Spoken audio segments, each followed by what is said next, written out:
to the podcast. My wife is very clumsy.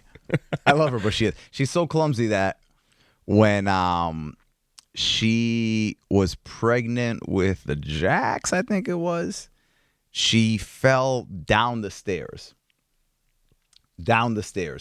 Unfortunately, I'm very not like down a flight of stairs. I know. I imagine something. Yeah, horrible. no, not Peter Griffin. Yeah. Like it was like a few steps that she like boom, boom, boom, boom. But it made a loud noise in the house. Unfortunately, I've been conditioned to hear a loud bang or a loud series of bangs at this point, and I just kind of leave it alone and just go, huh? She dropped something. She tripped over something. So I was upstairs. She fell downstairs. I was doing something. I finally came downstairs a few minutes later, and I go, hey, what was that noise? And she goes, I fell down the stairs. And I'm like, what? And she goes, and you didn't even check. And I go, it's your fault. It's your fault. I go, you don't know how many times you hear, boom. What was that? Nothing. It was just me. And she is so, was it? Oh, she saw it in the mirror one time. So I always tell her, I go, when you drop something, it's so funny to see because, sometimes you'll see somebody kind of like their phone slips out of their hand or something like that. Or whatever, a pen. Whenever Nicole drops something, it looks like, I don't know why, but her reaction, if she, instead of just dropping her phone, like fumbling it and dropping it, it looks like she's picking it up and spiking it like a football, like when a football player scores a touchdown. It's probably because she's trying to catch it. Yeah, but then, I go, that's what, and I told her, I go, you go from, trying to catch it to, giving up and then saying, fuck this, whatever, whatever it is. And she's like, no. And I said, Nicole, it looks like you are intentionally, if somebody saw it from a distance and they didn't catch it in the beginning, they would just think that you were mad at whatever the item was and was slamming it into the ground. And so one day she calls me, she goes, I know what you're talking about now. She goes, I forget what it was, but she dropped it in front of the mirror. So she caught herself doing it and she was like, I totally look like I'm slamming it in. It's so funny. She's amazing in so many ways. But she's clumsy. She's clumsy. Just like that Fergie song. She's clumsy. It's because she's in love. Yeah. It's like the Fergie song. It's clumsy because she's fallen in love. She has a bone chip floating in her elbow because what? It started. Yeah, it was one time when she drop something and she went to stand up and hit a corner of the counter in the kitchen, a small little piece of the counter that was hanging over. But because she does everything so aggressively, it was basically like she was trying to elbow the counter. And from that, for a couple of years, she was always like, oh, I still feel like I have something in here. And she went and got it checked out, and she got a little bone chip. And then probably about a month. No, I don't even think it's been a month. I see her. She's walking down the stairs. I look away. I hear a bang. I look towards the bang. And I see her grabbing the same elbow, the left one. And I'm like, I'm trying to figure out what she did because there's a wall and there's the railing on the right side. So I'm like, okay, if she went to slip and catch herself, I could see her maybe hitting her right elbow trying to catch the railing or whatever. So after she finally stopped doing the I said, can you explain to me what just happened?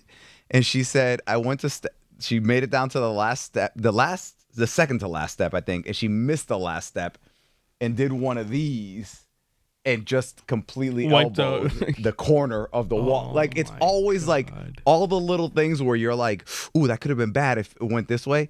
She always manages to find the way to find that little bit of those inches to make it terrible. Look, hey, I can't even talk crap about Nicole because I fall going up the stairs. So I trip on nothing. God. So and listen. It's inherited too. My daughter's like that too, Lucy. Yeah. She'll do random stuff and you just hear her go, boom, ow. I'm like, what'd you do? And she banged her knee on something. She hit her toe on something. Jax has broken his toe.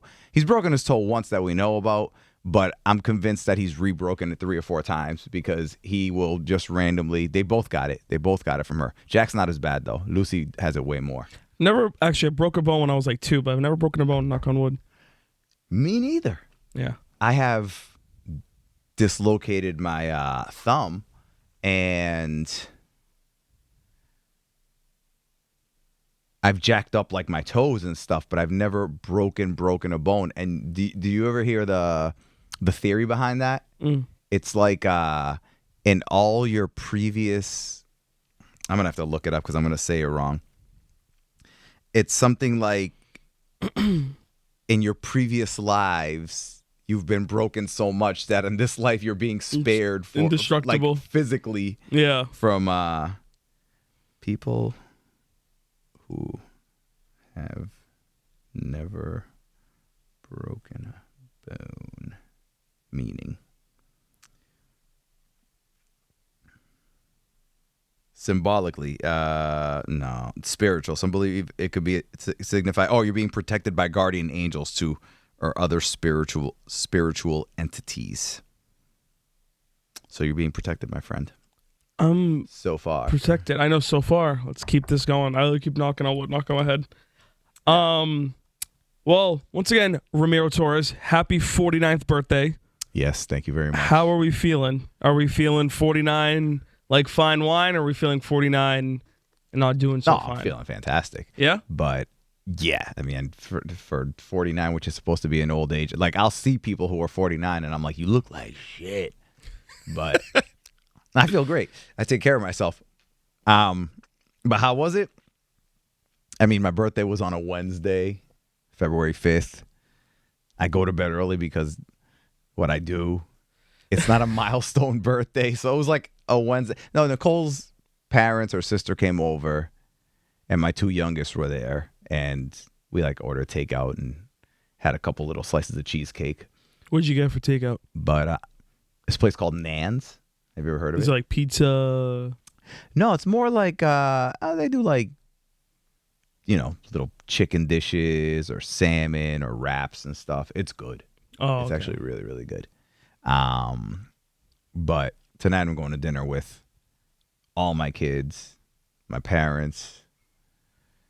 Nicole feels like crap, so she's probably not going to come. I don't know if my sister's coming. Maybe my sister's coming. Not sure. You see, so when you do takeout, like for example, you just said like salmon and like chicken dishes and things like that. When you go out to eat, because we've had discussions on restaurants, and you and Nicole have a very, well. Yeah, what's the word? You could say we're foodies. Yeah, foodie. Yeah, foodies. But you have a very like well acquired food taste, like Yeah. But do you get down with like wings and like things like that, or is that way out of your life? It's not in my life as much as it used to be. But once upon a time ago. Oh my God, it was. Yeah. I lived off of chicken wings. Yeah. When I was young, for lunch for school. My mother would fry chicken wings and put them in a thermos to keep them warm. You'd walk in. So like the thermoses that like the for soup, like soup or like you could just pull out a 4-piece. I pull out chicken wings, and in the beginning, I got made fun of, but I kept it because other kids, they're rolling in with their freaking Wonder Bread sandwiches, whatever, peanut butter and jelly and stuff. And by the way, fun fact: I've never had a peanut butter and fluff sandwich. A fluffernutter? Never had one of those. And the New England state. When I was an adult was the first time I had a peanut butter and jelly as an adult. Yeah. And it was like because I think it was at a it was like a fancy like kind of an hors d'oeuvre. So it might have been at a wedding. And I forget what they called it. They didn't call it peanut butter and jelly, but it was glorified peanut butter and jelly. It was peanut butter and jelly, yeah. And I'm like, oh, this peanut butter and jelly? Not bad. I'm like, this is what kids like. Do you give your kids peanut butter and jelly? Yeah. Yeah. See, it's different. I was the same way. I didn't have a PB J until like way later in life. Yeah. Yeah. I ate chicken, but the kids would make fun of me. And then, anyway, I'm going to fast forward to the end where they first wanted to trade. And I was like, go sit on this. I want your bullshit. And then it got to the point where kids would pay me money for like chicken. Wings. They'd pay me like a quarter and stuff for like a wing. Yeah. Just wheeling and dealing they wings. Went from making fun of me to them being like, "Can I try some? You can have some of mine." No. What if I give you a quarter? Okay, well now we're talking. No, you need to get a fluffernutter, man. Oh my God. I'm not a big marshmallow. No, it's not like that. It doesn't taste like it. I promise you. Fluff? Because I think I've tried fluff. Dude, it's so good. It's marshmallowy. Yeah, it's marshmallowy, but not really. It doesn't taste like, you want to know, I get real greedy. You want to know how fat I am? you want to know how real greedy I get sometimes? I don't buy it, my sister will buy the fluff. Yeah. And I'll sit there, and some nights I'm going to look in the camera. Some nights when I really need something, and like an apple's not cutting it, and I just look at myself, and I'm like, no one's around. No one's going to know. Take like the 2 pieces of toast, you toast them up a little bit, get it nice and warm. You do the fluff, peanut butter. Just a little drizzle of like Nutella. Oh my God. I've never had Nutella. You've never had Nutella? I've never had, but I'm also not a chocolate person. Oh, that's probably why. Do you like hazelnut? Like it's chocolate hazelnut. I don't mind it. Oh, I love Nutella. I grew up on Nutella. Yeah, man. Okay, some of the fattest things that I've done when I was younger. An English muffin with you ever have Cheese Whiz? I don't like it, but yeah. You don't like Cheese Whiz? No. I'm a you bougie. I'm a bougie fat kid. Okay, I wasn't like Cheese Whiz was so. I didn't know that it was like bootleg whatever cheese until like later on when I started paying attention. I used to think it was. I used to think it was like high class cheese. I was like, cheese in a jar that you could spread. Like, I used to put that like on English muffins. Heat it up in the microwave, and then you would get English muffin, put some like spaghetti sauce, and get some some cheese, and make like a little mini pizza type. I think they give that to like preschoolers. I started the trend. Oh, okay. It was from him, guys. Yeah, yeah. That's not like fat kid stuff though. You're saying like normal child stuff. All right, I'm trying to think the fattest thing. Like he's being real like nice to himself right now. I'm trying to think. I mean, I've done a lot of fat things. I just don't remember anymore. Now. You want to know the one time I ever stole anything in my entire life? I was in 5th grade. I was in 5th grade. And I was walking home from school, and my friends and I stopped at a convenience store. And how the convenience store was set, I don't know why I did this. This was all impulse. And so like the registers here, the guy, and then at the bottom was all candy. You know, so like pick it up and whatever. Yeah. So my friend was like buying a drink or something, and the guy like turned over, and I was just like, I just took my hand, I took a Hershey's bar, and I put it in my pocket. Mind you, I don't know why. I was never that kind of kid. Nothing. I just think I forgot to ask my parents for like money or something that day, so I didn't have anything. And I said, it's only 99 cents. And on my way home, I was like, guys, look what I took. They're like, moose. Like, they were all shocked. I ate on my way home. I felt so guilty. I threw up outside of my house.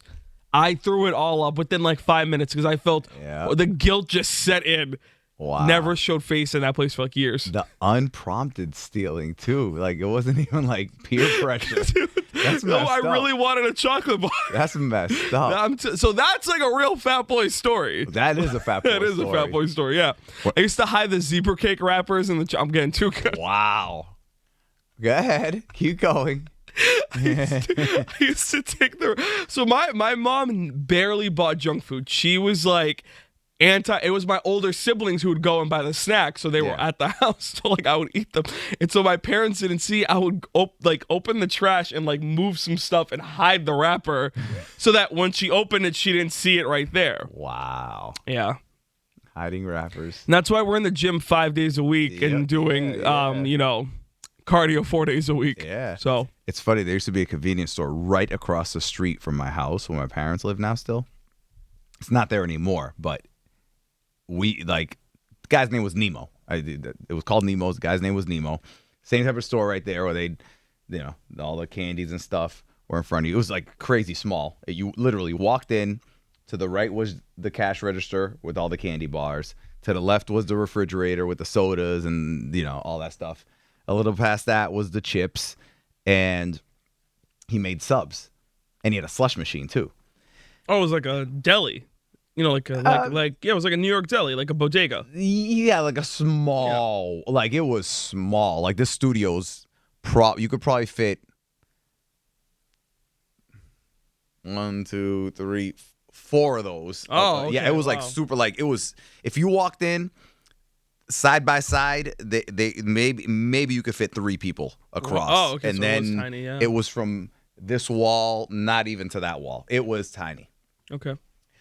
anyway, we were homies. So it got to the point where he would just be like, hey, like he told my mom, he said, whenever like me, I would go in or like anybody, like in the family, he's like, I'll just write down whatever it costs. He's like, and we'll just re-up at the end of the week. So my mother at the end of the week would just go in and whatever it was, because nobody like went crazy. You get the tab, yeah. You get the tab. We got a tab. I would take, when I was with my friends, if it was just me, I would literally go in, get like a sub or something, or maybe like a candy bar and a soda, or maybe like a bag. Like it would literally be drink thing at most. Yeah. The most it would be like drink sub. Usually it might be candy bar drink, it might be chips drink, it might be just chips, just candy bar, just. But if I was with my friends, I always want to show off. Oh, you'd ball out, yeah. Dude, I'd walk in, I'd be like, hey Nemo, let me get an Italian sub, blah blah blah blah. I turn around and grab a soda, and my friends would go to like see what they wanted. I go, what do you want? They're like, well, I was gonna get this. I said, all right, I got you. And so I'd be like, oh Nemo, he wants this. You sure you don't want a meatball sub or anything like that? Do you want a slush? I'd show off, and they'd be like, I know the guy. Yeah. I'd be like, I wouldn't say anything until the end. And I'd be like, you want a slush? Like, all right. They think they're looking at like, I got like $3. Can I get a slush? Yeah. So at the end, Nemo would be like, all right, cool. He would just write the price in the bag and give us all the stuff, and they would just look at me, and I'd be like, I got it. Don't worry about it. You'd be like, I'm like, he knows us. That's my guy right there, Nemo. Freaking Nemo. Anyways, but yeah, that was, I don't know how we got into, we're talking about chicken wings. That's why. Chicken wings. I used to love buffalo wings. Dude, listen, here's my theory. I like to call myself a chef. Mm-hmm. I chef it up. I actually think I'm a great cook, and I will stand by that. When I go out to eat, though, here's my thing. If I can't make it at home very easily, I'm not going to order it, or I'm not going to go out to eat for it. What I mean by that is this. Like, I barely get salads out, because I just think paying $17 for a salad is just stupid. Yeah. I don't get I rarely go out for Italian food anymore, because my dad was an Italian chef, so like I just think it tastes better at home. I sometimes go out to Italian place. I'm lying. That's like the restaurant I probably go out to the most. What I normally go out for, I go out for like bar food. Yeah. So I'm like, I enjoy like sports bar food, or like places where we can get like wings and like a bunch of apps and just like chill and hang out. It's either that, or I'm going full on beautiful restaurant. There's no in between for me. Does that make sense? That makes total sense. I'm going to like a very fancy schmancy place, wherever, or I'm just going to a sports bar. You won't catch me anywhere in between. So I'm like, I can just make that at my house, and it's better. Yeah. Do you get what I'm trying to say here? I get that makes sense. I understand that perspective. Yeah. I like eating different things too, but also it depends on my mood. Sometimes I'll go to like a really nice restaurant and be like, and get like the most the salmon or whatever when they had to do all fancy stuff. But I do like trying different things though too. No, don't get me wrong. Me too. Now, speaking of chicken wings, and we were talking with Pebbles earlier about like Korean stuff. Have you ever had Korean fried chicken? Like banchan. Have you heard of banchan? I haven't heard of it, so I don't know if I've had it. Oh, I'm going to change your life. Whoa. You might get back into chicken wings because of this. You lost me at fried. Back in the day, fried was my shit. No, this is different, though. What's banchan? It's like double fried. That's worse. It is so. I took my friend. We were going to the movies one day. There was a group of us, and we were in the Alston area, and we were about to go see a movie somewhere. And I said, "Wait a minute, banchan is in this neighborhood. We need to bring these chicken wings, bring them to the movies." And he's like, "What is it?" I was like, "Let's just pull up." He smelt it from the outside, and he said, "Oh, this smells phenomenal." They stayed crispy from Alston to Dedham. They stayed crispy. I opened it up in the movie theater, like it was like all my friends were like, damn, we should have got some. And it's like a soy garlic. Anyways, we got I'm getting real hungry now. But overall, 49 years old. Yes. So you're going out tonight. Any other plans over the weekend? Nah, I mean the kids have their activities tomorrow, and then it's gonna freaking snow. Oh, it's so Sunday, right? That's gonna snow Saturday night into Sunday. Yeah. Well, next year, keep an eye out. We'll do a whole vlog for the banger. Next year's going to be crazy. Nicole already says she wants to do some sort of 50th birthday bang or celebration. Oh. Because it's like a milestone birthday. Absolutely. But I was just telling him off mic. I said, you need to get me on vacation or like something like that. oh, that's what I wanted to talk about. Yeah, Moose is convinced that if you get Moose loose on vacation, what's the big thing that you do? Because you showed me one time you went away for a weekend with your cousins, and you were like, "Oh, it was such a good time," and all you showed me on video was you taking video of your cousins having a good time. Because I didn't want any proof. Right. So give me an example of when Moose gets out and goes to I mean, I can't really give you, I mean... Like, are you ridiculous? Do people have to, like, watch after you? Are you... No, I'm, like, fun. I'm not, like, irresponsible. I'm not, like, stupid, but, like... Yeah.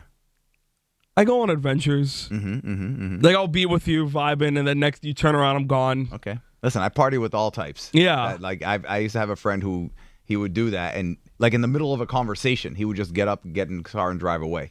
Okay, no. Or disappear. It'd be disappear or leave in front of you. No, I'm not like, we're like vibing, we're partying. Like next thing you know, I'm like hopping into someone's boat. Like just something like. Okay. Listen, I've done it all. I'm trying to think of something I want to openly share with the public right now. Listen, there's nothing that's going to embarrass you. It's no, I've seen it all. I've done it all. One time I fell asleep on the beach. Okay, my friend fell asleep one time on the beach. On like the day bed or whatever they call it. Yep. That happened with my friend. We went out and he fell asleep on the beach. I got so drunk that I woke up in my room fully clothed next to a pile of vomit. And I was convinced that the first thing I did was check because I was convinced somebody robbed me. And then I was like, oh, no, I must have stumbled into the room. And then my other friend ended up with two random girls in the downtown area of where we were. And the other girls, they spoke a different language. And he said, I don't know what I did to piss him off, but I just heard them on the phone speaking in their language. And then they would look at me and say, the asshole. So he goes, I realized that they weren't going to give me a ride back. So he had to figure out how to get back from where he was, where he didn't know, to our hotel. This is before Ubers. Okay, no, that's like potentially like kidnapping. Oh, dude. But I got stories for days. I've taken over a DJ set before. I pissed in the DJ booth. Keep going. Exactly. This isn't like he's like go keep going. Keep going. No, I was on vacation and DJ sucked. He was really cool, but he just wasn't matching the vibe. And I have this thing where I like to wear sunglasses indoors at night because I get bad headaches. So from that's what everyone else thinks too when they see you. From like he must have bad headaches. No, from like the strobe lights, I really do. They genuinely help me out. Everyone else thinks you're a douchebag. I just want you to. I know everyone thinks I'm an asshole, but like I'm being dead serious. So like he just wasn't matching the vibe, and I just said, you know what? So and you stepped up there with your sunglasses on. I waved to him, and he said he thought I was putting in a request, and I said, come here. And he gave his ear. I was like, "Can I come up there?" He's like, "No, we're not having anyone dance on here today." I was like, "No, I don't want to dance on stage." I was like, I got to tell you something. And he's like, "Okay." So he told the bouncer to let me up, and I like made up some huge lie that like I've worked venues and let me take over for a minute. You're making that face. The whole vibe switched within like 4 minutes. I've been with those guys and. There's a few things that club DJs just absolutely hate. Is what I did. Is what I get it. And that. But hold on. I've learned that though working in this industry now with great DJs and great MCs. This guy needed some help. He needed some confidence. Mm-hmm. He wasn't confident in himself at all. He was not. And I said. So by you saying, let me do your job better than you. I said, our reputation's on the line because I told everyone, let's come here tonight. Okay, so I'm not gonna hear the end of this, and you're not gonna get hired again by this place. Let me help you. Oh my God. And let me tell you, he took my Instagram after. He said, where do you DJ? Are you international? I made up this articulate story. And like I told him, I was like, you just focus on the spinning and transitioning the songs. I'm gonna cue them all up for you. So he was on like the two, he's like, and I was like on his laptop, like queuing up a song. I'm like, all right, this and that. When that beat drops, I was like, cut it right here. You're the guy. Like 30 minutes set me and him. He was thrilled. But you're right. I've been at work events and I've seen those douchebags come up, and yeah, they are wicked. I was not given that. I was very polite. Sure. Okay. In your sunglasses. All right. Indoors. I have a picture of it. I'll show you later. But at night. Listen, he was really thankful. He really was. Yeah. I'm sure everybody when you walked was away. He said a bunch of thankful, nice things. I don't think so. No, he was really cool. He was really, really cool. Anyways, speaking of music, I actually have some genuine questions here about your opinion on stuff. So you've been working in radio for a while now, and obviously like award shows are probably something you've covered many times on air. Did you get a chance to catch this year's Grammys or no? I saw highlights of it. You saw highlights of it? I didn't Anything that stuck out to you or anything different, off the top of your head? I'm not a huge fan of Trevor Noah. I don't really find him. Well, you think he's too safe? Yeah. Yeah, I was gonna say he's not like your type of. He's not my type of. Yeah. I was gonna say I hate saying I don't find him funny because it's just not my type of comedy. You prefer like a Bill Burr, someone that's gonna like roast everybody. Not well for an award show. Yeah, a little What's bit. his name that like does it? He's like famously known for roasting at the Golden Globes. Piers Morgan? No. Piers Morgan. Piers Morgan. Ricky Gervais. Ricky Gervais. Yeah, I like those type of guys, but I like all different types of comedies. Like you ever heard of Ali Wong? Yeah. Oh yeah, she's. I so freaking funny. love her. I didn't know who she was a couple years ago. I was like, let me just put this on. Yeah. She had. Was it the one where she was pregnant? Mm-hmm. Yeah. Mm-hmm. Nikki Glaser. She was great. Nikki Glaser. Yeah. So I like, but the funny thing is, like, I like. The last Ellen special, I didn't think was super funny, but Ellen DeGeneres, when she was a comedian, and she was as clean as you could be, but she was hilarious. Yeah. So she is good at poking at people, but like in a fun way. Yeah. Like when she would walk in the crowd and take the selfie and everything. Yeah. But Trevor Noah, not my style, but he is. And I think the tone this year though was a little bit because of like the LA fires and everything. Yeah. They were, I think overall it was like kind of safe. Yeah. But that being said, the performances I saw look good. Everyone put on good performances. Just a couple highlights of that night. So we got Doechii. She's an amazing rapper. She won rap album. She's the third woman to ever win that award. Yep. And by the way, the other two, it's not a good precedent. Lauryn Hill and Cardi B. Lauryn Hill, amazing album. Never followed it up. Cardi B, amazing album. Hasn't followed it up yet. She keeps saying she has that other one. Yeah. So, Doechii, you got to come out with something. Yeah, I like her. She's wicked creative. I do like her. I just think she needs to, if you're going by history, it's going to be, this is going to be it for her. Yeah. No, I agree. It is a hard thing to step up to, absolutely. It's crazy. Nicki Minaj never in that category. She was never in... No, she never won. Oh, wow. You just said it. Lauryn Hill. Yeah. Cardi B, and now Doechii. Nicki Minaj never. I'm trying to think of Nicki Minaj's first album. I don't even know what it was. Pink Friday. No? I don't know. Yeah, it's Pink Friday. Oh, was it? I'm pretty sure, unless she had like a mixtape before that, yeah. Oh, wow. Other things of the night. Sabrina Carpenter, Best Pop Vocal Album. I like her song. What'd you say? I like her song, Espresso? Is that what it's called? Espresso, yeah. Espresso also won that night. It won Best Pop Solo Performance. Lady Gaga and Bruno Mars, Die With a Smile, Pop. That's a great song. I love that song. And she actually, Gaga debuted her new song and music video during the Grammys. Yes. That's like blowing up everywhere. And people are saying, have you heard the term? She reheated her nachos? Reheating nachos. Yeah. Which is such a rant. It's like... It's because they're saying like she took her leftovers from like her previous stuff and she's like, oh, I'm going to take these out again. Yeah. And everyone's like, oh. It is, I will say, this song is very like when I was growing up as a kid, when Gaga was coming out, this is very her. That's what, it's funny because that Lady Gaga who like later on she complained about because she was like, I was just manufactured. They weren't letting me.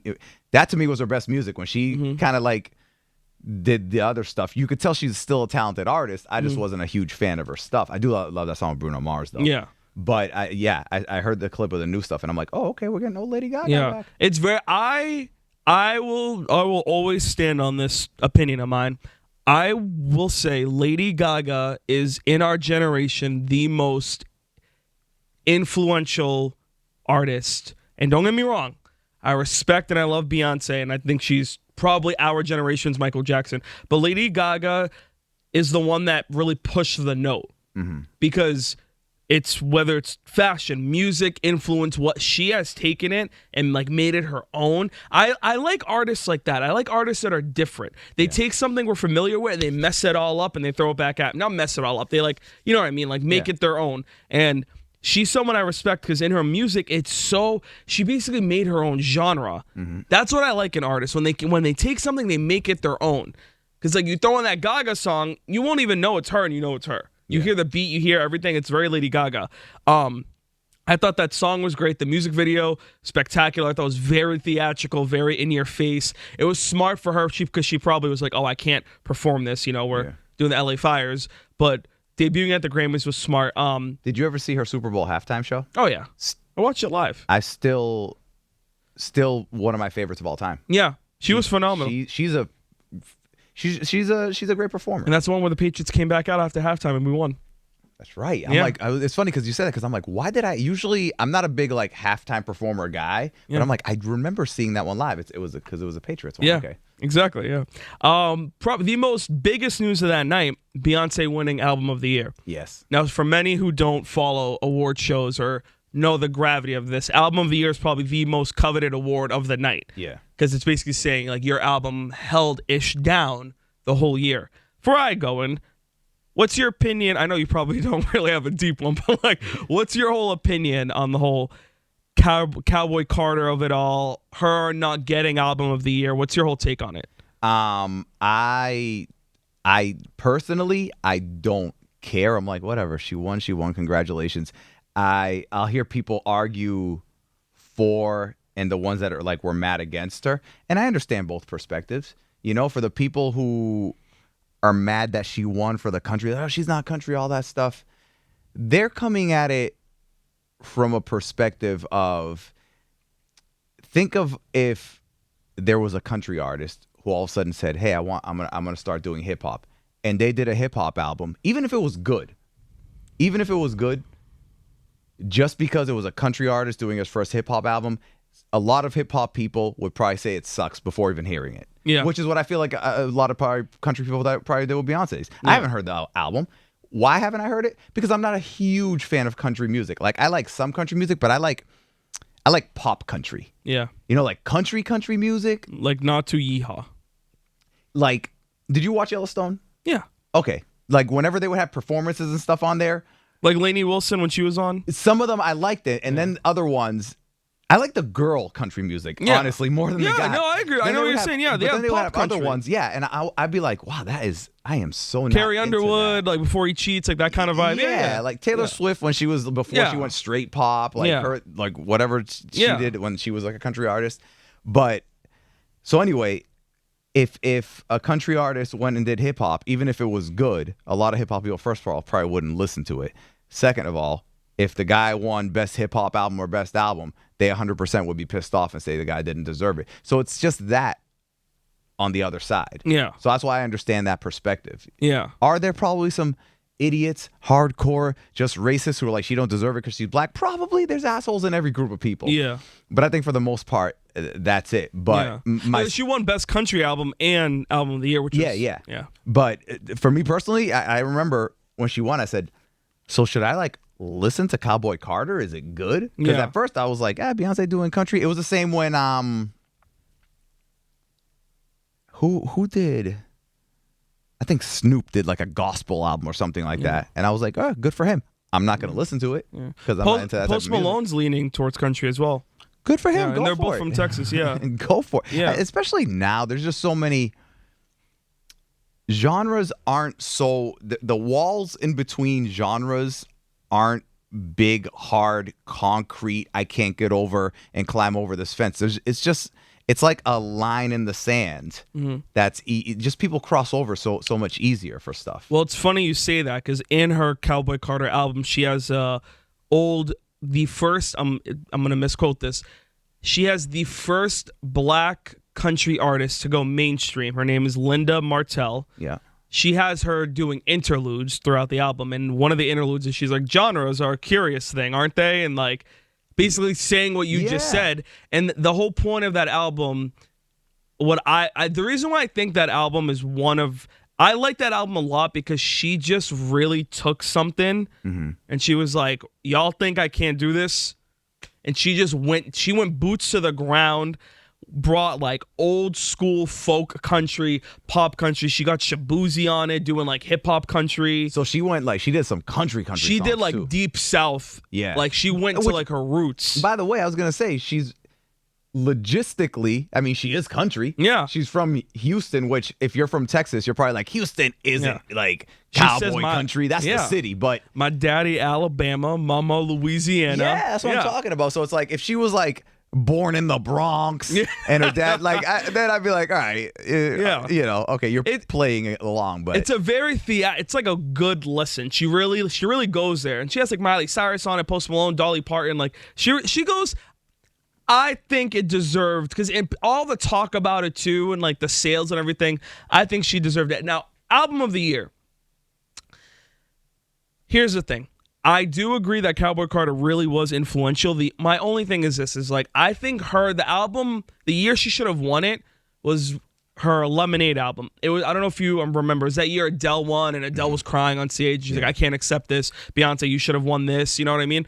And Adele's album was equally as amazing too, but I think that's when she should have won, because Lemonade was the first time we saw Beyonce get that vulnerable and expose kind of like what's going on in her personal life for the first time, because prior to that, everyone just saw her as like this mega pop star that was like perfect, and she really peeled back all the layers and was very raw with everyone. And she dropped that album with no announcement. It was on a different streaming service, like very like you had to kind of, if you were a real fan, you kind of had to find your way to get there. That's what I think she should have won. And everyone on the internet is like, oh, last year Jay-Z went on stage and was complaining. My wife has the most Grammys and never won album of the year. So everyone's like, he's complaining. They just gave it to her. And I don't think that's the case. I just think Jay-Z hasn't been on stage in a very long time. And he was like, I'm going to say what I have to say. Anyways, needless to say about that. Like you said, I think people need to relax, like calm the hell down. It's an award. She got, acknowledged for her work. It was influential, whether you agree or not. It's Beyonce. She's an amazing performer. Did you watch her Christmas thing, the halftime show? I did not. You didn't. That one's great too. You should watch it. Watch that. You know what I don't like though? I don't know at what point it shifted, but we're definitely there now. It used to be artists. They got nominated for an award. They didn't win. I mean, we know it was bullshit what they were saying. They were probably like, I fucking deserve to win in their head. But they'd come on and be like, you know what? Hey, it was an honor just to be nominated. I'm glad I'm being acknowledged with all these greats. That shifted to now people just saying like, no, I should have won. You should win. What? Yeah. Shut up. Like, if you win, congratulations. But you can't be saying, I deserve. Nobody deserves anything. Nobody deserves zero humble. No humble. Yeah, I don't like that. I don't like, I should have won this. It's like, what? So you're saying everyone else sucks? Yeah. Yeah, you might have had a great year, but this person maybe had a better year. You don't know their whole story. Yeah. Or maybe just 1 versus 1 here. This one's a little bit. This might have been your greatest piece of work in your personal career, but this particular year, it's like sports. You might have been, this is the greatest team I've ever played on in my 12 years of playing basketball. That's great. And you had a great season. But this other team over here was just a little better. Yeah. What do you think of Brat and Charlie XCX? I don't know the whole Brat thing. I kept on hearing a Brat Girl Summer and all that stuff. And I like Charlie XCX, but I'm not like that much of a fan. Did you listen to any of the album? I heard some of her. I listened to a lot of like EDM music and stuff, so I would hear the songs that she was on for that. Okay. But then you might like the Brat album. You might have a Brat Summer after listening to the album. Let me tell you something. Her, BB Rexa. Who's another one of the? You want me? Dua Lipa, my girl. Dua Lipa. I love Dua Lipa. Dua Lipa. That's my homie. Yeah, I love Dua Lipa. Yeah. All of them like right there. I should be I'm a 49-year-old man. I should be a 23-year-old British girl. No, the Brits know how to make pop stars. They know how to make pop stars. They make really good freaking music. Yeah, they do. Dua Lipa, I freaking loved her last album. So underrated. Tame Impala, he produced it with her. Anyways, I think you should indulge. and I'll try Brat. it out. I'll try it. I'll listen I to like anything. Von Dutch. That's my favorite song on the album. Okay. It's very like in your face. Like, Yeah. It's a great song. But yeah, she performed. She had like a freaking rave on stage. Okay. In front of like all these, like there was panties flying everywhere. Like Really? it was crazy, yeah. And there's a clip of Lady Gaga. It's so funny. She's going nuts. She's like hitting Bruno Mars, and they're like, Yeah. it looked like a full rave at the Grammys. I'll it was bump so it on fun. the way home. It was so fun. But Kendrick Lamar won a handful as Yep. well for Kendrick Not Lamar. Like Us. Kendrick Lamar rode hard that momentum this year. I don't think I've ever seen anybody ride that moment. I think a lot of it has to do with just The people's- beef. Well, no, it all has to do with the beef. Yeah. But people's social media mindsets of just like they want things right now. I like this. It must be the best now type of thing, because I don't think I've ever seen anybody ride a wave like that. Starting a beef, making a diss song, winning Grammys, performing Super Bowl halftime show in the span of like 6 months. Yeah. You're right. You know? Yeah. I'm excited for that. I'm excited for him. I'm pumped to see SZA too. Yeah, I gotta be honest. I See, you don't have that soft side. no. It's You don't have that side where her music just, well, her song that I could think of is the one from the Black Panther, right? Oh yeah. Yeah, But that was for the movie. But no, I'm just saying in total, Kendrick Lamar, I don't see him as a Super Bowl halftime performer. Yeah. Well, he was there a couple years ago. Yeah. Yeah. Oh, I could see him. With other people. Yeah, I could 100%. But like a Super Bowl, like Lady Gaga, I'm talking about. Yeah. Bruno Mars. Yeah. Beyonce. Yeah. Eventually Taylor Swift is gonna do it. I could see her doing it. The Weeknd, Yeah. even The Weeknd, Ariana Grande, like those heavy stars, heavy pop stars that put on performances. Yeah. Like, well, let's go back in the day, Michael Jackson. and not that far back, like before his name was like a dirty word. Diddy was like, Jay-Z was a hip hop artist, Lil Wayne was a hip hop artist, all those guys. But Diddy was like a performer. He'd go on and you'd get like a performance. I know what you mean, yeah. You know what I'm saying? Yeah, and I also think culture, because this is the Super Bowl in NOLA this year. Yeah. Yeah, so I think they want, I mean, he's from Compton, but I think they wanted like, hip hop artists and things like that. But so that brings me to like when Lil Wayne was complaining again. Oh yeah, he's from NOLA. Yeah, and he thought he deserved it. I'm like, why do you deserve it? Because the Super Bowl is, like, you are, at the end of the day, you're not a performer. I know what you You're mean. a rapper. Yeah. They want a performance. Like, Yeah. what are you gonna do? I've been to Lil Wayne shows. It's him on stage, 9 guys in the back just standing around on their phones. Money millionaire. Yeah, like he has unfortunately, his reputation is being very undependable, not Yeah. showing up on time. I've heard stories in these hallways. Yeah, so Yeah. like, why would somebody say Lil Wayne Super Bowl halftime show when we have an exact window for the person to perform? Yeah. Like, what's Lil Wayne gonna dance now? Yeah. Well, you know where I could see him come out? You know who I think could do a great Super Bowl halftime show? Who? And they could bring out people like Wayne and Drake and Nicki Minaj. I think she'd be able to hold her own. I think if the Super Bowl was in like Jersey at like MetLife, Yeah, I can so see her. Because she think has the about that. pop songs. She definitely has the songs. And then, because she has that pop side and then her rap side, she could bring out like her pop artists that she's worked with. yeah. Then she could bring out the Wayne and the Drake and do that whole side too. I could definitely see her more than Lil Wayne. Yeah, And but I'm honestly, saying that's where they I can can even see include her more than Kendrick Lamar.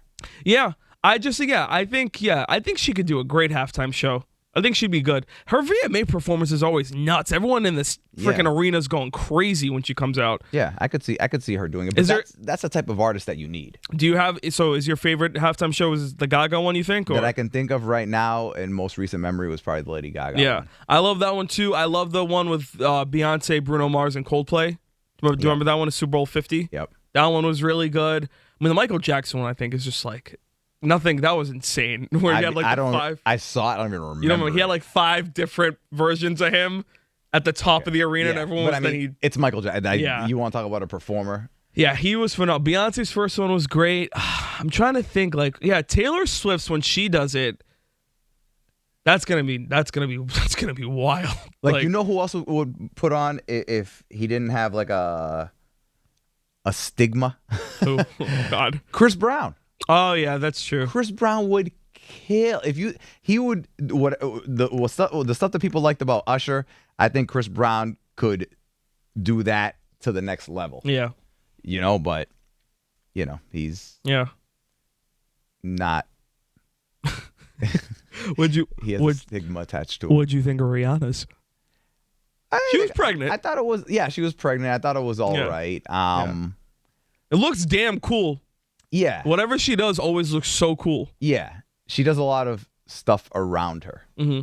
She doesn't necessarily even if she wasn't pregnant, I don't think she would have. She gives us like 60%, but she looks good doing it. Yeah, I don't see her doing like backflips and like roller skating like Usher was or whatever. I could see her dancing, getting dancers, doing a good not even like Beyonce level, like Beyonce like performs. Yeah, Rihanna would she'd do some hip shaking, maybe a twirl, but no, like that's just not her thing. You know what I saw online that I agree with? They were like Britney Spears in her prime not doing the Super Bowl is the worst thing, the worst decision anyone in the music industry has ever made.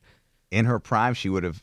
That's a sad story. That's was that like when you were in radio coming up? I know you worked mainly in hip hop, but like that's like I don't know. That's like I think of her story, and I think it's wicked sad. It was.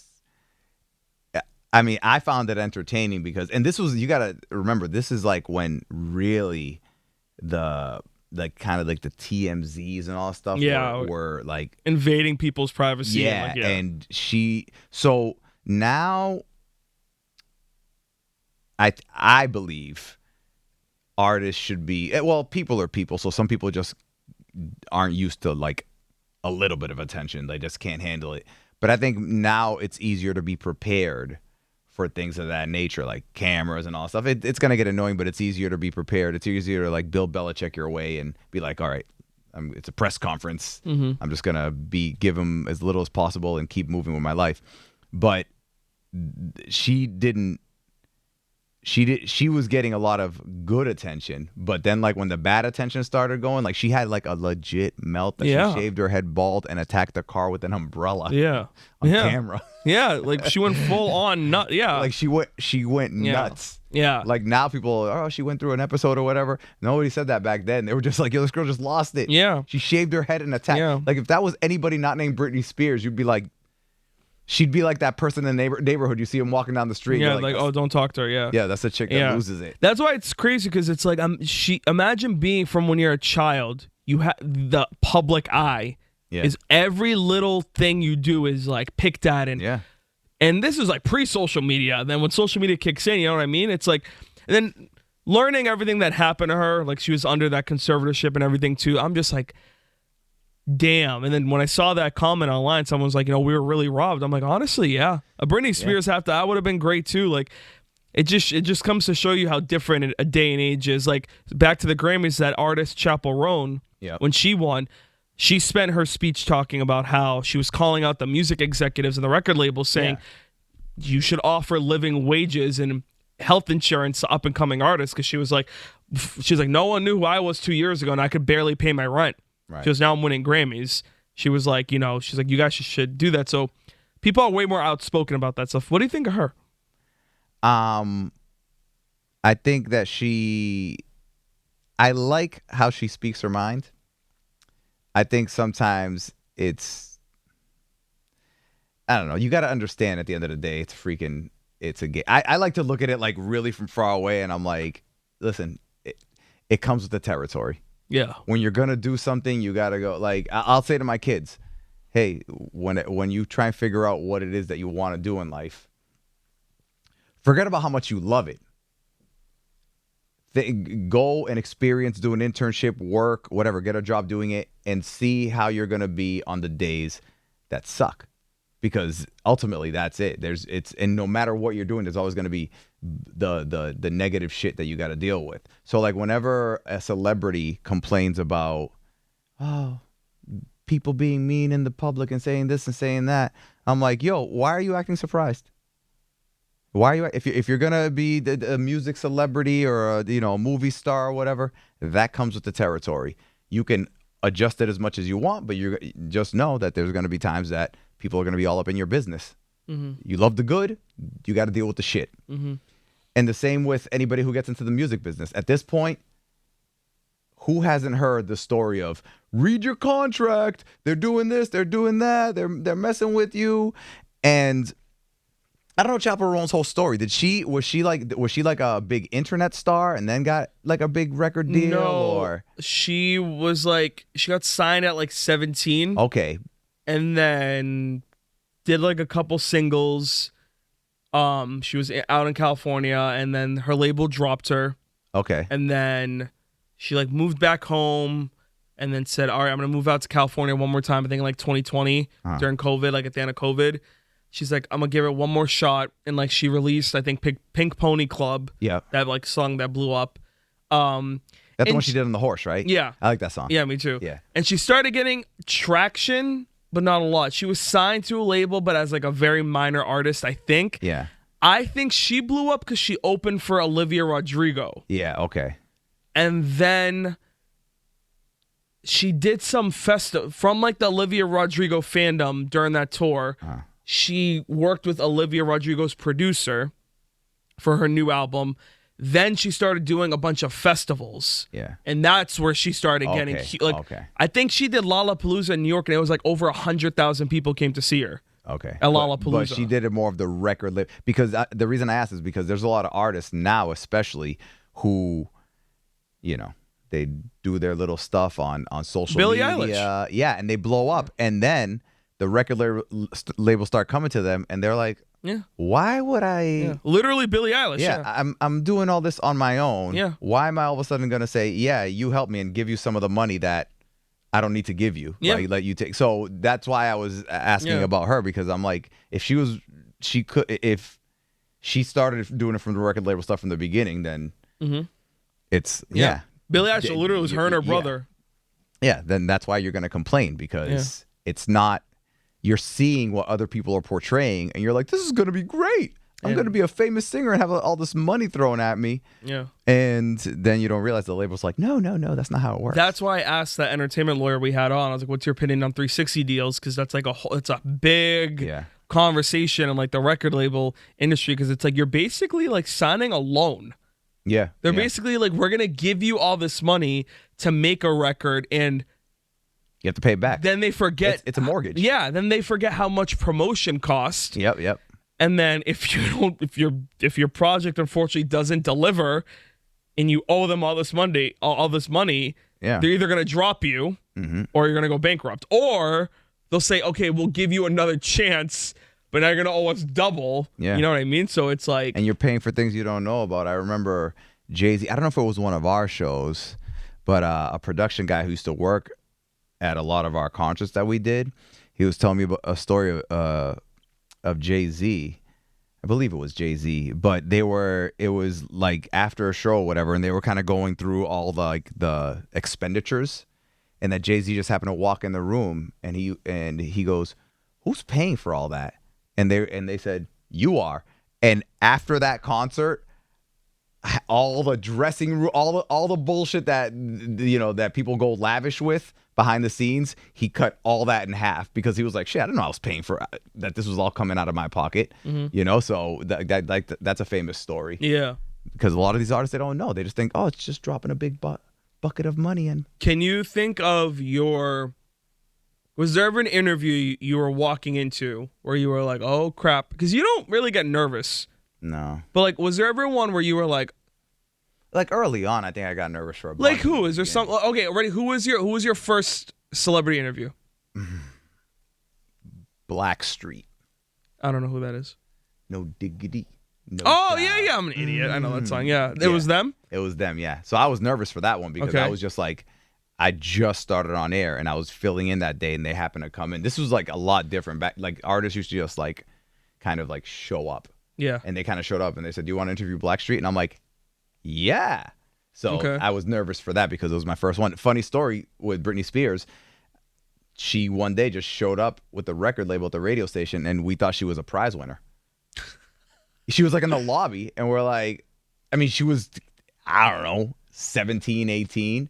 We legit thought we had no idea who she was, and so they brought her around, say hi to everybody, and was like, hey, how you doing? And then later on, they were like, oh, that girl, she's releasing an album, blah blah blah blah blah. Oh, so is this when she was like opening up for NSYNC, like during that time? It was she. I thought she was a prize winner, and they introduced her to me. I thought she was like, well, after the record guy introduced her to me, I'm like, oh, this is like his daughter or something. Yeah, that happened with her. That happened with Justin Timberlake, too. Yeah, like artists would come. Did you interview Christina Aguilera? You must have back in like her dirty days. I feel like I interviewed her in the Genie in the Bottle days, even before she got like dirty. Okay. Like again, a lot of these. You saying before she got dirty, yeah. I'm telling you, a lot of them, like 50 Cent came and just played his album like in the conference room for everybody, which is always weird when artists do that. By the way, they'll come and they want you to hear their new album, and they just kind of like pop it in, and you just sit there and like listen to all the songs. And they're just sitting there like. Yeah, they're just sitting there bopping your head, and then you have to pretend you like every song, which is bullshit. Yeah. Especially like my taste. I'm like, I like bangers. Yeah. Like I'm a beat guy. God forbid, like a lyrical rapper comes in to hear his album, I'd be like, oh my God, I need some beats. Is there an interview or something that comes to mind that didn't go your way, maybe? That didn't go my way? Oh, a bunch, man. R. Kelly threw a table at me. Yeah. Well, when you had a little bit of a reputation, I feel. I did. Well, when I first started, I was still kind of figuring myself out, and this was back in the days. I don't do it now, but this was early on. A lot of people were doing like those gotcha type of questions. Yeah, like shock value. Yeah. Yeah. So you just like boom, boom, boom, boom, that type of stuff. But and so it was. God. It was a. Did you bring up the allegations that early? Yeah. I did. Way before anybody knew anything about R. Kelly, there was a rumor that he married Aaliyah and got it annulled. And Aaliyah was underage. So it was, what award show was it? We were in Vegas. It was an award show. Probably the iHeart Music Awards. They're always way in Vegas. Before the iHeart. Yeah? Music. This is like in the 90s, dude. Oh, okay. It was like the Billboard Award, something like that. But they called it Radio Row, where they still do it for like the Super Bowl, where like they come, the players or whoever comes in, and it's just like table of different radio stations, and they go from one interview to another one, other. So we were in this room, just a bunch of tables, a bunch of different radio stations from around the city. They'd bring the artists in, the artists would sit, do a quick interview, move to the next station, do a quick interview, next one. So I always had okay, I got to stick out. I want to stick out. I want to get attention. And also my mentality was like, oh, I got to do that shock, like, gotcha type of question. So he sat down, and I immediately was like, what's up with you and Aaliyah? I heard you guys were married. Yeah. And he got pissed. And he goes, why don't you ask me about, and again, this is before any of the allegation stuff came out about him. Why don't you ask me about my foundation? Why don't you ask me about this? Why don't you ask me about that? I said, I didn't know about that. All I heard really was that, you and Aaliyah were married and that you got it annulled, but she was like not 18. I don't understand why you're asking me that. Why don't you ask me about this instead? Why don't you ask me about what I'm doing? So then I started getting annoyed, and I said, fine, tell me about your foundation. And he goes, you know what? Forget this. And it was like, the tables like in wrestling, the ones that when they throw people through the table, it was one of those, and it had all equipment and stuff on it. He got up and he just took the table and flipped it. All the equipment went flying. Me and the engineer were getting out of the way, and he walked off. And so now he didn't do any more interviews for the day. Britney Spears was, I think, connected to his label or on his label or something. They didn't bring her through, and this is when she was like huge. So everybody, all the other radio stations hated me. You ruined that. Yeah. They were so mad at me. I remember I got on the elevator, and one of them was like, why'd you do that? You ruined it for the rest of us. And I was annoyed. And I said, you know why? Because I don't want to be like the rest of you. I don't want them to come and go, oh, you're awesome. Tell me this. Tell me that. Yeah. I go, I don't care that you guys don't like me. I don't care. I don't want to sound like the rest of you. Yeah. I just want to be something different. So go fuck yourself. Yeah. So that was the first one. That one got me attention. Then after that, I started just getting more comfortable doing interviews, starting altering my style. And I got into the mentality of, I was in hip hop radio. And at the time, hip hop radio was either that, gotcha, like haters, or the opposite side of the fence, the ultimate kiss asses. Oh my God, my friend! Oh, come in, look who's in the studio. And I hated both of. Like then I was like, all right, I'm not gonna do that hater bullshit, because it's like it's the way that people talk about politics now on TV. Like nobody has a conversation; it's just yelling over each other. So I wasn't a fan of that. But I also didn't want to do the kiss ass thing. So I was like, you know what? I'm just gonna be somewhere in the middle. I'm just literally gonna get to know the person and see how they are. So I started kind of developing like that style, I guess. Like I enjoyed like. I don't know, you're too young probably for Howard Stern, but yeah, but a lot of people used to always say, oh, Howard Stern, he's this, he's crass, whatever. And I said, have you ever heard one of his interviews? Yeah, he gets the girls to do this. I said, no.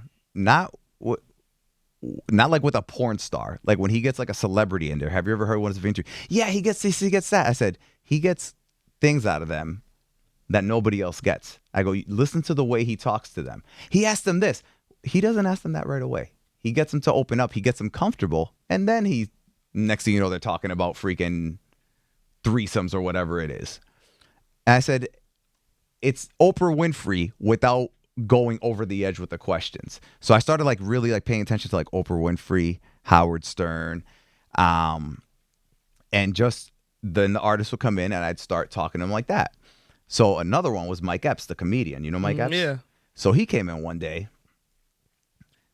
He came in with his shades on, indoors. It's a different reason. Sits down and found out later that he was going through stuff. I didn't know, though. So he sits down kind of like one of these and acting like we're supposed to be kind of kissing his ass. And I'm just like trying to talk to him normal. And at this point, I was very comfortable with if somebody would just being honest with you, you know? So we're talking and he's kind of like half answering all this stuff. And then finally I said, do you not, I go, no, it's early, but do you like not want to be here? Is that what it is? No, man, what are you talking about? I said, I don't know. It just seems like you don't want to be here. You just like, you're not enjoying yourself. We just like to have fun and stuff. No, I don't know what you're talking about. So he got to the point where like it annoyed me. So normally we have phone screeners who answer the phones. People call up and they're like, oh, what do you want to talk about? And then they put them on hold. And I take them. I didn't even have the phone screener. I was just picking up each line. I was like, who's this? They'd say their name. They'd be like, this dude sucks. Get him off the air. Boom. Thank you. I'd be like, you want to pick someone else up? I pick someone else up. This guy is trash. I don't even know why you're talking to him right now. I did like 3 or 4 people in a row. And he goes, you set those callers up. I said, I didn't set. I picked up someone else. Hello, what's your name? Where are you from? This guy sucks. You blah, blah, blah, blah. So he goes, do you want to go outside and fight? I'll beat your ass right now. Yeah. And he got mad and left. Mike Epps. Oh, my God. Called back like maybe like a month or 2 later, like on the phone. And he was like, I just want to apologize because, I don't know if he was going through something with his wife. Or he goes, I was just going through a lot of personal stuff. I was having a bad day that day. And I came in with a bad attitude, which I respect him for because I'm like, he didn't have to freaking do that. Yeah. So that was Mike Epps. The Game one time, the rapper came in and he got mad about something, but then like he cooled off. I was like, it was just like a miscommunication. And I was like, no, that's not what I'm saying at all. And he cooled off. And before that, this was when I was still in the phase of figuring myself out and a little bit more of the gotcha. Bone Thugs and Harmony, the group. The Crossroads. Yeah. So one of the dudes, they kicked one of the guys out of the group or something like that. And they had a story as to why, and the guy who got kicked out had a story as to why. So we had the group in studio, but the one that got kicked out called in. So I kept them on hold and was asking, the guys, it would have been great if all this stuff, like if YouTube and all this shit was, because I'm thinking about it. I'm like, oh my God, if that stuff was on video, it'd be awesome. So I have them in studio and I'm asking them about them. And they were like, no, they were kind of making it seem like it was his fault. I said, I go, he's on the line. Maybe we can get his side. I get him on. He starts basically like refuting their story. the freaking dude which bone was it? I forget which bone was it. He was like, "You're setting me up, blah blah blah. That's messed up. I'm gonna beat your ass, blah blah blah." And they all the beat your ass threats never like no one ever followed through. They would just love saying it, but then they would just like storm out and never did anything. So Bone Thugs also. So we had the worst one was R. Kelly. Oh, and from that day, I remember I would always say R. Kelly's a piece of crap. And this is before any allegations. He's a piece of crap. I don't care. Screw R. Kelly. He's a jerk. Then the allegation stuff came out, and I was like, thank you. I've been saying that forever, ever. Mm-hmm. I'm like, and now everyone's like, oh, R. Kelly sucks. I'm like, I could have told you R. Kelly sucked back in 97, whenever the hell it was. Yeah. But so R. Kelly, Bone Thugs, Mike Epps, Game. Other than that, I've had a lot of cool, like, people come in and get so loose that they forgot they were on air, which was my favorite. Jonah Hill, right? I think you told me that. Yeah, Jonah Hill. He was telling a story, and he like was drinking a soda or something, and he was telling a story that I don't think he even wanted to tell on air. Yeah. And then he was like drinking a soda. He like went to throw it. He missed the barrel. He goes, "Oh shit!" And I was like, "Yo!" And he goes, "What? Oh wait, are we on air?" I didn't even know we were on air. So we had fun with him. There's a bunch of people that would come in and they like would either swear or say something that they weren't supposed to, and they'd be like, "Oh, I didn't even realize we were on air because we got him comfortable and stuff." But do you ever think? I mean, like, because I know you said back then you interviewed artists like Beyonce and all of them back in the early days. You know, do you ever like catch yourself like 20 years later and you're like, "Oh, I met so and so way before any of this." Yeah, now looking back then it was like, have you ever heard the phrase, what is it? You're so deep in the forest you don't see the trees. Yeah, like it was kind of like one of those things because again, people would just come. Yeah, and it was different because nobody had their own website. They're not going to release it. Like they needed radio. Yeah, promotion. So, yeah. So they would come in whenever they came to town. They would come in whenever they were going to do something. They'd call in or come in. So some interviews and stuff we knew were going to happen. Other time it was like, oh, this person's here, sure, let's throw them on the air. So there was a lot of that. So like, yeah, Beyonce, Jay-Z, Rihanna, when she first when I'm telling you she first started, her accent was super thick. Like, and she came in, this brand new artist, just putting the replay song. We hit it off. But, like, during the interview, a lot of times I was like, I don't even understand what you're saying. I was like, can you repeat that again? Because she was just, her accent was so thick. Yeah, that Bayesian accent was really kicking in. Yeah, super thick. So we get off the air and she goes, can I ask you a favor? And I said, yeah. She's like, she had to do a performance or something that night. She goes, do you know anybody that does makeup? She didn't have, like, a team. Yeah. And I had a good friend who was, like, a makeup artist. Her name was Deborah, and I was like, yeah, my friend could do it for you. Oh, thank you so much. So she did it. And now it's been years, so it would never happen. But it was funny, you know, then Rihanna got real big, and every time she did concerts, she was like always extra nice to me because she remembered that. Then a few years, she did like, there was a few years where it was like she did like every year she would do one. Then a couple years went by, you know, where she got real big and stuff. But then she came back a few years later to do a show. And I remember I was backstage with my son. He was, how old was Lucas? Maybe like 9 or something. No. Yeah, he was probably like 9. I don't even think he was 10 yet. And I was walking backstage through a cafeteria part. And I hear, hey.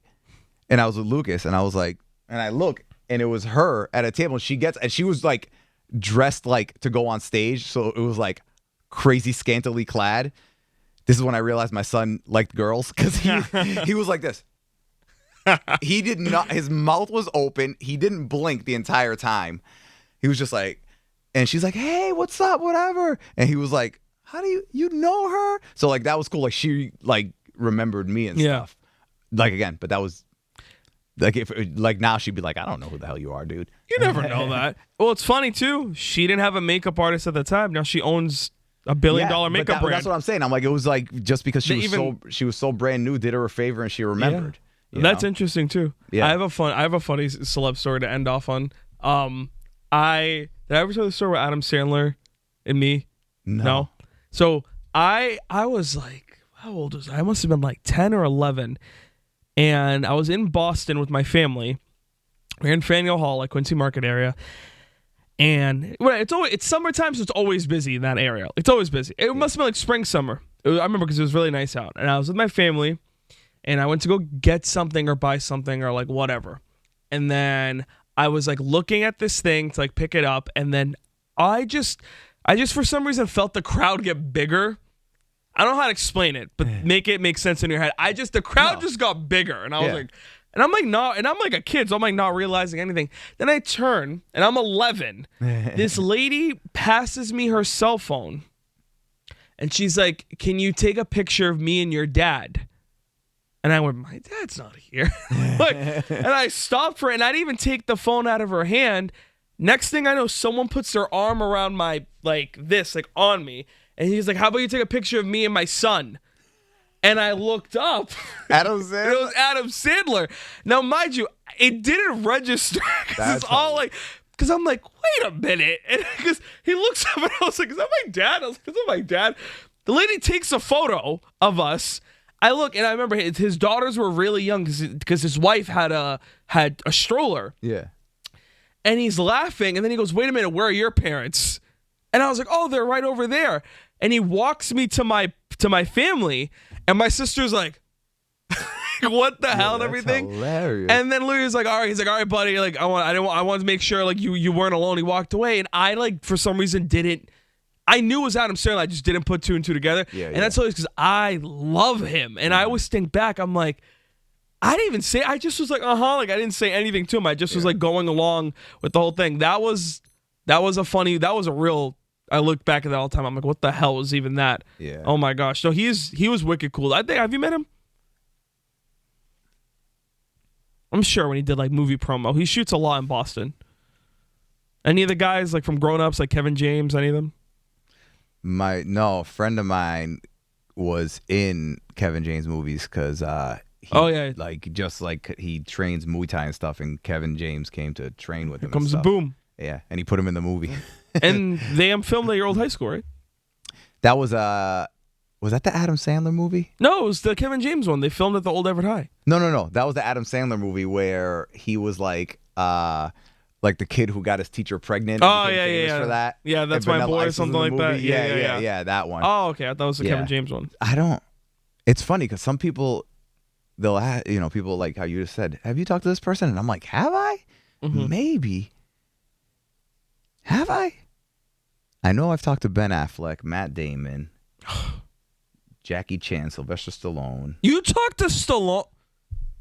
Guys, when did you talk to Stallone? I don't know, but I did. I forget what movie you interviewed him? Yeah.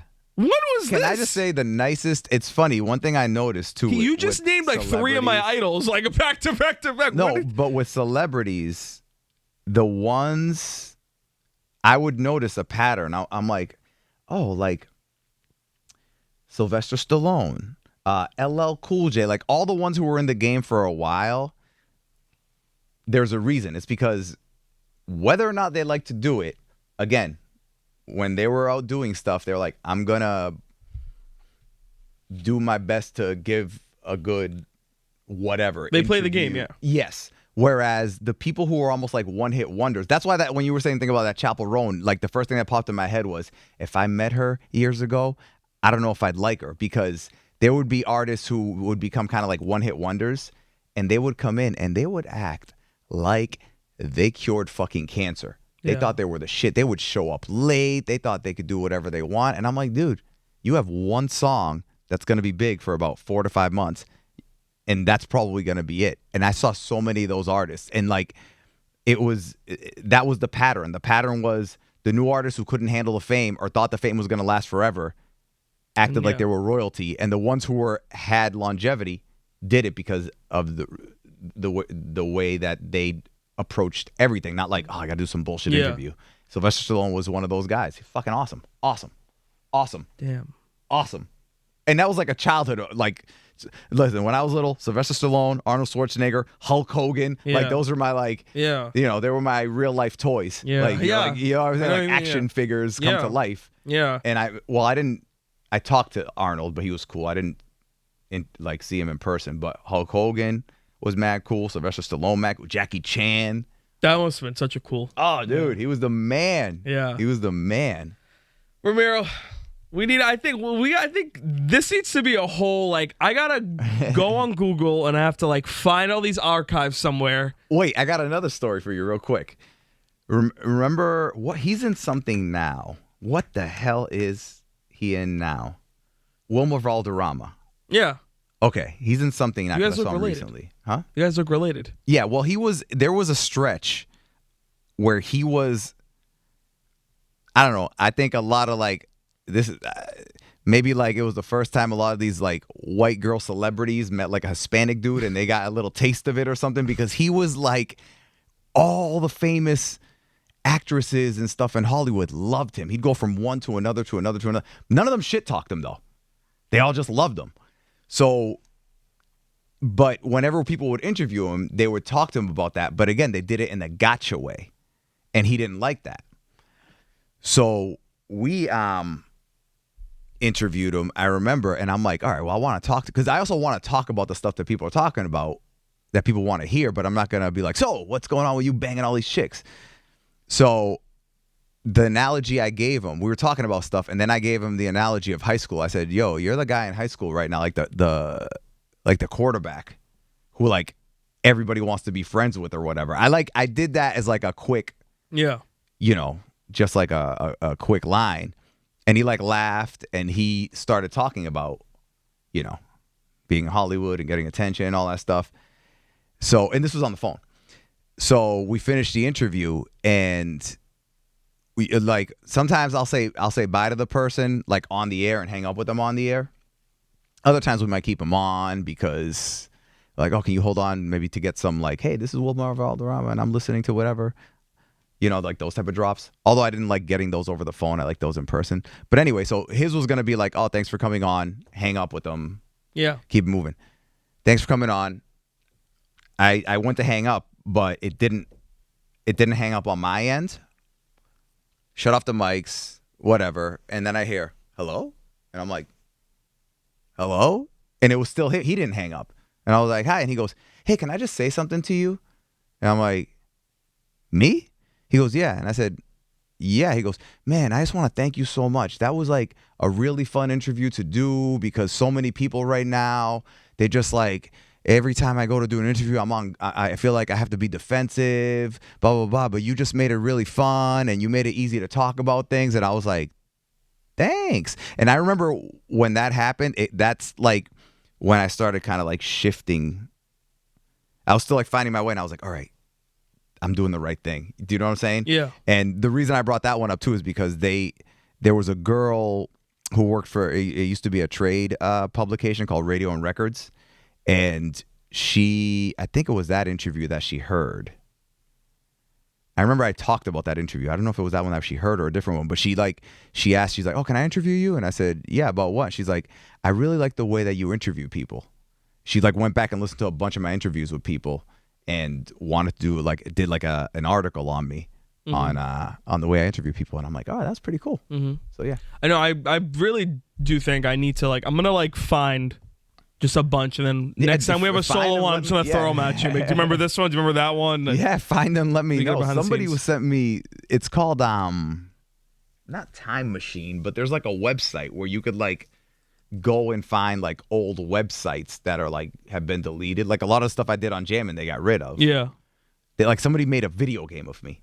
Like, one of them old school, deleted. But one time somebody sent me, like, all these old pictures from, like, an old Jammin' page. And I'm like, holy shit, I bet you if I, like, decided one day to take the time and look for stuff and, go through it, I could probably find a whole bunch of old stuff. That's mine. I'll find it. You do it. You want to tell everybody about next week? Also, next week, this one's for you. Oh. Meredith Goldstein, she does a podcast called Love Letters, where for the Globe, and she gets just a bunch of people's different love stories. Her thing is she, like, asks the question, and then she gets a bunch of people answering the stories. Okay. Like, in relationship style. Okay. So, yeah, I'm not in love currently, so. Yeah, but maybe it'll help you see that there's tons of different ways that you can find love. and that people make it work. That's so I'm the problem. You're not the problem. You're just okay, so you know how like you have a camera? You weren't supposed to answer that question. Okay, you have a camera, right? And you zoom in. I learned this. This is a martial arts analogy someone gave me one time. Okay. He said, picture, you have a camera and you're completely zoomed in on an object. He said, the more you learn, you're zooming out and seeing more. It's like you're zooming out on a camera. You're starting to notice more different things. So right now, I think your viewpoint on relationships is extremely zoomed in, portrait mode. And it's just going to help you kind of zoom out to 2.0, 2.5, maybe 3. Okay. Eventually you'll get panoramic. Oh. You know what I'm saying? CinemaScope. Yep. Look at a wide lens. You'll be doing one of these. Oh, okay. Yeah. Well, we'll see. Maybe she can help. Maybe she can help. Thank you. Like That's and subscribe. Pass this on. If you know anybody who would be good for the show, I just love learning about stuff and learning about people's stories. Please let them know. Thank you.